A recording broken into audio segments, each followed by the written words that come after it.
Areekode special operation group ക്യാമ്പിലെ commando വിനീതിനെ മരിച്ച നിലയിൽ കണ്ടെത്തിയതിനെ തുടർന്ന് ഇൻക്വസ്റ്റ് നടപടികൾ തുടങ്ങി. പെരിന്തൽമണ്ണ സബ് കളക്ടർ അപൂർവ ത്രിപാഠിയുടെ സാന്നിധ്യത്തിലാണ് ഇൻക്വസ്റ്റ്. മൃതദേഹം പോസ്റ്റ്മോർട്ടത്തിന് ശേഷം ബന്ധുക്കൾക്ക് വിട്ടുനൽകും.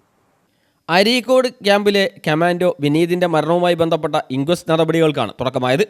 സബ് കളക്ടർ അപൂർവ ത്രിപാഠിയുടെ നേതൃത്വത്തിലാണ് ഇൻക്വസ്റ്റ് നടപടികൾ നടക്കുന്നത്.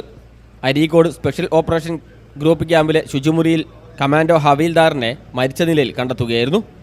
വിനീതിൻ്റെ പോസ്റ്റ്മോർട്ടം മഞ്ചേരി മെഡിക്കൽ കോളേജിൽ നടക്കും. മൃതദേഹം നിലവിൽ അരീക്കോട് മദർ ഹോസ്പിറ്റലിലാണ് സൂക്ഷിച്ചിരിക്കുന്നത്.